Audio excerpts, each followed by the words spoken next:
The following is a special presentation of Tony Kurre Radio. Keep your mission on your mind and your mind on your mission.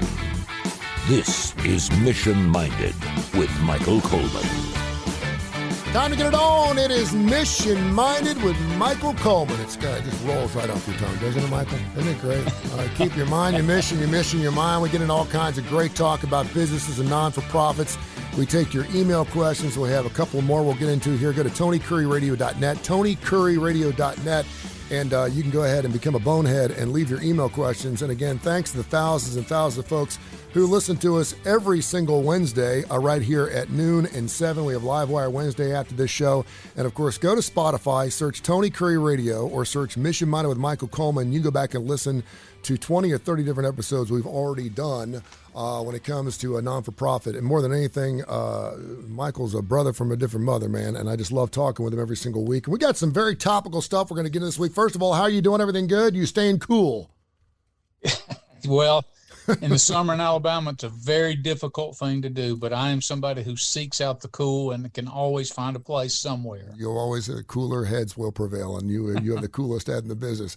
So there's been a lot of news about this Live Golf Tour in Saudi Arabia. I know the PGA recently suspended 17 and maybe 18 players now from the PGA Tour because they weren't allowed to go play in this, and it looks like just a money grab. We know what happens as far as in human rights and everything else that goes on Saudi Arabia, and it goes back to the connections they had with 9/11 and more. But I thought this is really interesting, and doing a little research, I did not realize. I realized the NCAA, the college entity, is a non-for-profit. And the PGA, the Pro Golfers Association, is also a non-for-profit, despite the fact in 2019 the PGA took in over $1.5 billion in total revenue. The Live Tour is coming out saying, why would an enterprise that is allegedly in business to generate charitable contributions even care about competition? Why should you even care if golfers want to go play in another one? And then on the heels of PGA Commissioner Jay Monahan making $8.8 million last year. So while there are charities, nonprofit charities that certainly serve the public good, there are trade association 501. We talked briefly before we came on the air. There's 501c3s or C4s or C5s or C6s. How many different types of non-for-profits are there, did you say? Yeah, 29 different types of nonprofits that are recognized by the RS. And, you know, from a business standpoint, if you look at whether the PGA Association was a not-for-profit or a for-profit business, it's not hard to understand why they don't want that competition, because they are the only game in town right now, or were the only game in town. And so they're fighting against the Live tournament coming in. And of course, maybe rightly so, pointing out that this is primarily Saudi backed. There's lots of human rights abuses. But some individual players have determined that, hey, there's a lot of money out there. I'm going to go there. I'm going to use my status as a voice for change and try to work within that organization. Some people say that's justification. Some people say, hey, you're chasing dollars. No matter how you feel personally, you can understand why the PGA does not want another voice or does not want to give golfers an option, because they can control everything inside of that association, because that's where up until now the dollars have been. And so here's a new kid on the street, and they're trying to pick them apart and diminish them. And maybe it's okay to, maybe they're right to criticize them, but when you peel it all back, the bottom line is they don't want another voice in golf that's throwing that kind of money, where now players have options. I remember when it was a big deal when baseball players could become free agents. Mm-hmm. And that's why players strike. They want a voice. They want options. They want control of their own careers. We see this in NIL, name, image, and likeness in the college sports right now. The players are getting more options and controlling their careers. And that's really no different. Although you may not like the Live association and the Saudi backing, really now the players in golf are just saying, hey, now I have an option of which way I'm going to go. and this guy's willing to pay me guaranteed millions and millions and millions of dollars, I'm going to take that because that's in the best interest of myself and my family. So I need a refresher course here. Michael Coleman from Mission Minded. You can hear the show every single Wednesday, twice at noon and 7, and also, of course, on Spotify. Search Tony Curry Radio, and you can check out Mission Minded with Michael Coleman, with your mind, your mission, your mind. So again, I know we've been through this a million times, but your average Joe right now is listening to an enterprise that is considered a non-for-profit that made $1.9 billion in 2019. You have the commissioner of your league making close to $9 million. You have several other people under him making multi-million dollars salaries every single year. That sounds like a business to me. And because they're doing this, they are contributing nearly $3 billion to charities of their choice over the last 10 years. And that's a wonderful thing. But that sounds like, and they're getting all the tax breaks that they would get with a 501c3 or C4, C5, C6. So I guess the stupid question is as long as I'm willing to bring on a board, which sounds like it's the lynch, right? It's the linchpin, right? You must have a board when you have a non-for-profit. Why wouldn't any business try to run as a non-for-profit just for the tax breaks? Yeah. So, I mean, the average person who is really not from this background, understand nonprofit, that's a common question. You would think that, look, I'll just set up a nonprofit. And then you have to pay payroll taxes, but I won't have to pay income on the money that's coming in. The problem is that while there's 29 different nonprofits, and each one of those nonprofits, C3, C4, C5, all the way to C29, are just different in how they're governed. The IRS determines those rules. If you were going to start a business, said, you know what, I'm going to make it a nonprofit, so I don't have to avoid paying all those taxes. The problem is that you don't get to own that business. You would have to have a board of directors who govern that business, and you could not, while you could serve on that board, you would not be the singular voice. And so in order to, you would be giving up control of that business to a group of people who you may or may not agree with, or you may not agree with the business decisions, or just philosophically what that looks like. And so most people would say, no, I'm starting a business. I want to go out there. I want to work hard. I want to reap the benefits of owning my business. I've taken risk. I'm an entrepreneur. I work hard. I've produced a great income. Hey, I want to be paid millions of dollars if my business model produces that. Nonprofit world, if you were the president, or if you were the chair, or the executive director, or the CEO, whatever title you want, you would typically get a salary every year. And then anything in excess of that, if you were a business owner, you would keep that. But as a nonprofit, by law, all of that excess money beyond salaries would go towards, has to be poured back into the nonprofit. And they do have excess. That's why they're able to give up to $3 billion over the last 10 years in charity. That's good publicity for them. That's showing they're just not hoarding money. They're doing good works with it. And so that's a public image thing. But regardless of how much they bring in, everybody's on a salary, and the law does not determine how much a nonprofit can afford to pay, or is willing to pay, or is governed to pay. You can pay anybody as much as you want to, as long as you are able to raise the funds to do it. And I think we need to get out of the stigmatism of thinking that non-for-profits are always just charitable organizations, because we think of a non-for-profit and we think they're not making any money. They're making just enough to do the good for whatever that good is. And then you see someone making $8 million working for a non-for-profit. And you're like, wait a minute, what's happening here? But there are different types of non-for-profits. In this particular case, an organization that is a trade associated type of non-for-profit that does make billions of dollars, and they can afford to pay their people. And I'm not saying that Jay Monahan shouldn't make $8.8 million. If you're generating $1.9 billion, you're doing something right? Yeah.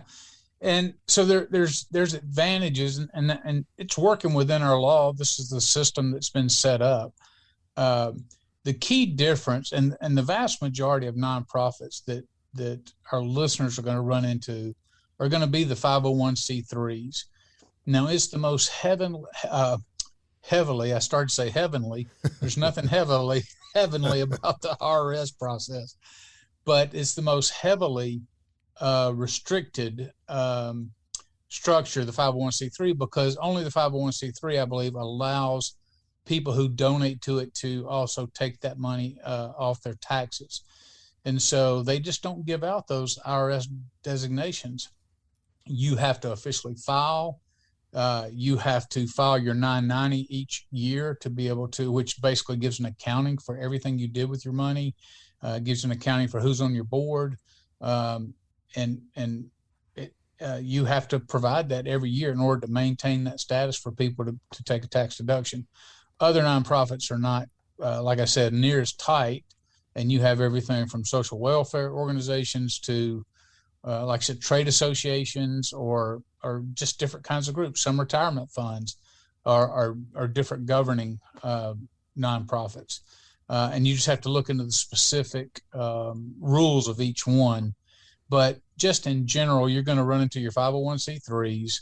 They're the ones who are out there. Those are your food banks. Those are the ones who are providing crisis pregnancy services that are really just filling in the gaps where government organizations, whether it's in towns or whether it's nationally, there's needs out there. The government agencies can't simply provide those needs, and nonprofits go in and fill that gap in the communities to help feed people, to help care for people, and to help meet the needs of the average person. So I'm going to be a human nature to a T here, because I'm thinking if I am a board member, which you must have on a non-for-profit, and I'm not getting paid, and I see the executives around me making millions of dollars every year running this non-for-profit, whether it's a charitable organization or a trade associated commission, I would think that would kind of add that may perk up a little animosity on my side. Am I not right? Do you see board members that say, wait a minute, we're not getting paid anything to do this. We actually run this organization and we have all these executives. And of course, they're probably the ones that have to vote on what these executives are making, correct? But I guess my question is, why can't you be both? Well, I will tell you, it's a 501c3. It is rare that you're paying directors. You may at some of the national, like the Red Cross and large national and international 501c3s likely pay their board of directors because they want nationally renowned people and spokespeople to come and be on their board. And so that gets very competitive. And so the organizations of that size normally will pay people for their name and reputation, and it helps them in the from a fundraising perspective. But your average we're going to run into this just in your community. Those board of directors are just there giving of their time and giving of their blessing and just using their gifts to better a community and to help that service out. So people who would be able to serve on a national board are people who have are famous, well-known, or have such business acumen that they can warrant those kind of salaries. So like Bill Gates to serve on your board would be somebody that likely is not going to do it for free, or Jeff Bezos or somebody of that caliber. There you go. Michael Coleman, Mission Minded. We do the show every single Wednesday live right here on Tony Curry Radio at noon and 7, and on Spotify, wherever you listen to your podcast. Go to the Tony Curry Radio Podcast Network. It's fantastic. Well over 100 shows. You can listen to all the Mission Minded with Michael Coleman. Let's do an email question. Go to TonyCurryRadio.net. It's TonyCurryRadio.net. Become a bonehead. You can leave your emails. Carmen in Franklin, Tennessee is starting a non-for-profit. She said she's heard a lot of our discussions about board members. She said, one I've picked 3 or 5 of the board members that I would like to be on my board. Do they need to be voted on? And second of all, how long does their tenure last? And if I want to get rid of one, how do I go about that? Well, that's a mouthful. That's a great question. I could spend the next 30 minutes talking about. You got time? It's your show, man. Go. How to get rid of a bad board member? Wow. So, when the nonprofit is started and you file with the RS, you have to file and list your officers and directors. Now, your officers are not the same, and this is it was very complicated to me. I just recently did some more research on it because it's still very I help people with establishing nonprofits, and it's still very confusing to them. So, but your officers on a board, which is going to be your executive committee, your president, or your chair, your vice chair, you have to list all that out, and your directors when you start a nonprofit. So for me, I went to people, and again, did not really know who I should pick as my board. I just went to 5 people that I trusted, and shared my vision with them. I didn't really even understand the full role of a board. I just need 5 people who would commit to seeing this through. And I did, and I reported that on the IRS application form for my 501c3. Now, so usually your executive director and all that's established in your formation documents. Going forward from that, though, it would be, you have to establish a process that your board of directors would establish and usually put into your bylaws. So you have you have 2 key documents, your articles of incorporation and your bylaws. And your bylaws really govern how you run the organization. So how you would add a board, what the duties and responsibilities are of each committee, and how you get rid of a board member. Now, lots of times you're going to have the reason you decide you want to get rid of a board member could be because, hey, they're just not engaged. They're not coming to board meetings. They're disconnected, but they're out there. So it needs to be so the bottom line is you establish the process. What's so difficult about it is not actually setting up the process, but human beings by nature don't want to do difficult things. And it's very difficult for one professional to call another professional who has made a commitment on your board but is not fulfilling that commitment. Maybe your board requires they donate $1,000 a year, and you can do that. There's people who say you have to give 1,000 and bring in 1,000. So in other words, they have to solicit family and friends to bring in money. Whatever the requirements are, if you establish that and that board member agrees to it and then they don't fulfill that, usually the consequences are they get asked to step off the board. But the board chair or whoever's designated to do that, when they make that call, most people don't enjoy doing those kind of things. And so they delay it, they procrastinate, or they just simply are unwilling to do it because it's such an uncomfortable thing. And so what ends up happening is you end up carrying dead weight on the board.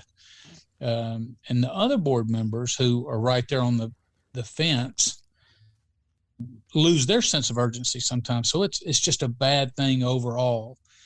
But no matter how specific you are in the bylaws about how to get rid of a board member or what determines when a board member needs to be asked to get off, you've always got the challenge of actually carrying through those instructions. And I've just found that people don't have the stomach for it. Yeah. We want to justify it. We want to understand, oh, well, they'll call in, or, oh, well, we'll make this exception, just because it's hard to do. Can you set it up? I mean, I guess you can set up any bylaws you want. And you mentioned you can do something where you have to bring in 1,000 and pay 1,000, whatever. Can you set something up where you do go through annual reviews every single year to ensure that you have the right? Because I would think that, you like to think you're bringing in 5 people that are all on the same page and they want to see whatever this organization you're doing is going to be fruitful. But I mean, obviously things fall apart and people get busy and there's deaths and there's all kinds of things that happen in people's lives. But is it okay to set something up where, hey, annually we're going to reevaluate everyone's position? Yeah, what I have found is the most effective, and I got this idea from somebody else, was they determine, okay, here are the 5 areas, 5 responsibilities of a board member. So one of them is to attend meetings, to serve on a committee, to donate annually, to bring volunteers, or whatever. Say you have 5 things designated. And so what this director did was she gave them updates on where they were for the year. So when they came to sit down at a board meeting, their individual sheet was in front of them that said, here is where you stand on your 5 commitments. You've only met one of them. You still have 4 to go. And so every board meeting, they were faced with almost like a report card that said, you've done 1 of 5, you've done 3 of 5, you've done 4 of 5, whatever it is, but it was always in front of them at every board meeting as to what their next steps were or what they were lacking to fulfill their commitment. And I think that's good because it stays right in front of them. Lots of board members or board meetings, they don't address those kind of things, or it'll be something at the end to go, okay, if y'all have not given this year, you need to do it. And it's just lip service, and then you just move on.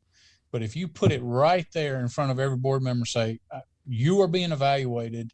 Here's your evaluation. You've committed to do these 5 things. Here's where you are with X amount of time left. Then it forces some accountability. And I think while it's difficult to do, I think it's very important to do. You are listening to A Mission Minded. Keep your mind, your mission, your mind. It runs every single Wednesday live at noon and 7. Thanks to all you live listeners every single week here on the Tony Curry Radio app. And, of course, thousands of folks finding us on Spotify. Go to Spotify, search Tony Curry Radio Mission Minded with Michael Coleman. It's the puzzle pieces on there. Great graphics. They're done by James Michael Keats. And, of course, you can listen to all the episodes. Michael in Lexington has a great question. He said for Michael Coleman, he wants to know what have been some of your most interesting interview questions when you were bringing somebody into your non-for-profit for a job interview. Wow. Mm-hmm. So you have kind of your static questions that they say, like, what are your strengths? What are your weaknesses? One of the things I like to do is to try to get people to reflect back on times where they made a mistake and just what was their response to it and what was their effect going forward. So, one of the things that I ask is, hey, we all mess things up. And so I want you to give me a time where you really messed something up in your life. It doesn't necessarily have to be at work. It could be personally or otherwise. But I want you to really let me reveal to me something that you really messed up, and then talk me through your response to that. What did you learn? What did you change? What habits you changed as a result of that? And just walk me through it. Because for me personally, and I think I've shared this on previous episodes, as a leader, what I do is I have directors over each, if I'm going to be the executive director, I have directors that govern all the other employees, but I empower them to do their job, to use their individual talents. I don't micromanage them, but my expectation is excellence. But I tell them, tell me what you need for excellence. Do you need more training? Do you need more tools? What is it you need? Because I can't hold you to a standard that I'm not willing to prepare to help you get to, or to give you the tools that are necessary to get there. But once I've given you that, the expectation is you're going to achieve that, or or I'm willing to coach you to be able to achieve that. And part of that is people have to recognize, people have to be willing to take ownership of screw ups. And one of the things I tell my directors is, look, do not be afraid to fail. Failure can be one of the greatest learning times of your life. While it's painful, it's hard. When I fail, and I fail a lot, boy, it hurts my pride. It hurts just so many things about me. It's painful. But I'm telling you, if you're not coming out of hardships and without a new perspective, or about learning something about yourself, boy, that's just a real missed opportunity. So I want people to tell me, hey, I know you're going to screw up while you work for me. That's okay. I just want you to learn from it. Tell them in the past. I want to see, do they have the capacity to look at their past and make mistakes and grow from it and learn from it and be better? Because if they do, then I feel more confident bringing them into a senior leadership position, because they can be molded, and they can be shaped, and they can grow to be even a stronger leader that I need them to be. Go to TonyCurryRadio.net. That's Curry with a K. Become a bonehead. Leave your email questions. We got one from Utah coming up here next. And, of course, you can hear all the shows on Spotify or wherever you listen to your favorite podcast. Just search Mission Minded with Michael Coleman on Tony Curry Radio. Summerton, Utah. Damien has got a really interesting question. Said he started a summer camp about 7 years ago. It got to the point where he had about 50 to 60 kids coming to the summer camp. They were making just enough to get by. And now it's gotten to the point point, maybe it's because of the pandemic, where they're down to about 10 or 11 kids, and he's wondering if it's time to throw his hands up and give up this passionate project that he's been doing over the last 7 years. But he feels for the 10 kids that are still coming to his camp. Do you have any advice for Damien here in this particular situation? Yeah. It's always difficult when you are emotionally tied to your nonprofit, as most leaders are. Yep. Very passionate, especially one that maybe you started. I started a nonprofit. I was, my whole essence was tied into this and making this a success. And so when it starts going down, the problem is lots of times is we don't have the ability to see a true reflection of why it's going down. So, and before you make a decision to get rid of it or to, keep it going, what I would do is I would get somebody, maybe just a trusted friend, somebody that speaks truth to you. You may not can afford to have somebody come in and do a true assessment, but somebody who can come in and look at maybe the finances, and maybe this is a COVID situation. Maybe it was already trending that way and it's gotten mixed up with COVID and you didn't recognize the trend was already beginning to happen. And there may be other factors that are affecting why less people have come. Is there more competition in the area? Is it with inflation, people are cutting out things like camps? And talk to people about options out there. How can you make it better without necessarily increasing the cost? How can you reconnect with the people to up your attendance, and how can you do that in an affordable way? So if you stay within yourself, you tend to believe, and this is just human nature, you will create a narrative as to why it's going down. And it sounds like, at least in part, and it may be true, absolutely true, that COVID, you said that's when it began to go down. Well, there may be other factors that you can change and save this, but you may not can see it from your perspective. So I would really try to connect with somebody who understands business, who understands the camp process, who just understands overhead costs, all that kind of stuff, to really just come in and give you an honest assessment of where you at, because it can very well be saved, but you might just have to be ready to do some things differently than you did in the past. Boy, this is our final question. This is a big one too, because I have been through this a million times. I remember my wife, now my ex, and myself putting together a monkey ball tournament. We did. Man, we must have spent 6 months putting this tournament together. It rained the day we had it. We raised $600. And I'm thinking, man, we did it for the Bright House Foundation. It was a stinker to know we put so much time and effort into something that only raised $600, and we had silent auction items, the whole 9 yards. Chad in Birmingham has a non-for-profit as well, or he's wanting to start one, and he's trying to raise some money to get it off the ground, and he certainly was talking about golf tournaments. Seems like everyone's got a golf tournament. I've seen golf tournaments blow the doors off and make $50,000. I've seen golf tournaments that have lost money. Is there anything in particular, since you are a non-for-profit guy and you've raised money from every different type of level, not only from a donor level, but certainly from doing types of things in your community to raise awareness and money and advocacy, is there anything particular way to raise money for a non-for-profit? Let me just tell you, you can do fundraising events, but you cannot survive. A nonprofit cannot survive on just fundraising events. What you have to do is you have to take the core idea of why you're establishing a nonprofit.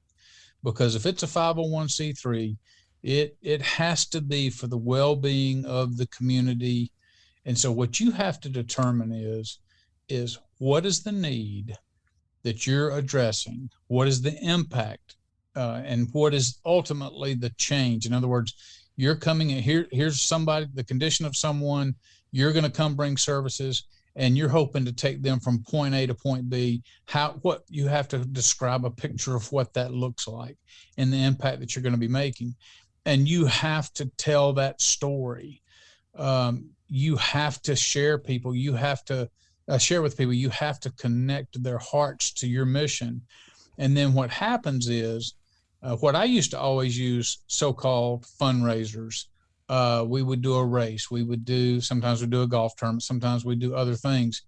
It really wasn't about, we wanted to make money, but the purpose really wasn't about making money. The purpose was to get new people to come out and to learn about the impact that you were making, and hopefully attach their hearts and minds to what you were doing, that they would want to come volunteer, they want to come donate, they want to come be a part of what you're doing. And so I used it as kind of what they say is friend raising, or just expanding to the community the word about what we're doing. If you're doing it to make money and to keep the nonprofit afloat through fundraising, that is a very difficult approach. So the way I would start, and I don't know what your nonprofit is about, is I would sit down and say, who are my stakeholders? Who cares about, I'm just going to throw this out there, a pregnancy crisis center? Who would care about that? Well, you've got people of faith who are pro-life and say, hey, I care very much about crisis pregnancy. I don't want them to go have an abortion. So how do I make appeal to that segmented audience? And then you have to begin to communicate and connect with them, and you have to figure out where do I go to connect to certain groups who possess these ideals that match mine, or who would care. Because when you get in front of them, those are the ones who come alongside of you. And that's where your support, your sustainable support, your month to month, your big check writing, that's where that's going to come from. And there's just no shortcuts to that. Michael, as always, a fantastic show. Keep those emails coming, man. They're fantastic. We love getting an outside look at what people are thinking about when it comes for non-for-profits and everything else. Again, TonyCurryRadio.net, TonyCurryRadio.net. Become a bonehead, and you can certainly leave your emails and, of course, listen to our show every Wednesday, noon and 7, live right here on Tony Curry Radio and on Spotify. You search Spotify, Tony Curry Radio, or Mission Minded with Michael Coleman. You can listen to all of our shows. Michael, as always, special thanks to you, man. Great job, and we'll catch up with you next week. All right. Thank you guys for all the emails, and keep them coming. Anything we can do to help. We just want to help you impact your community and help you utilize all the gifts and talents we believe God has blessed you with. So keep them coming. This has been a special presentation of Tony Curry Radio.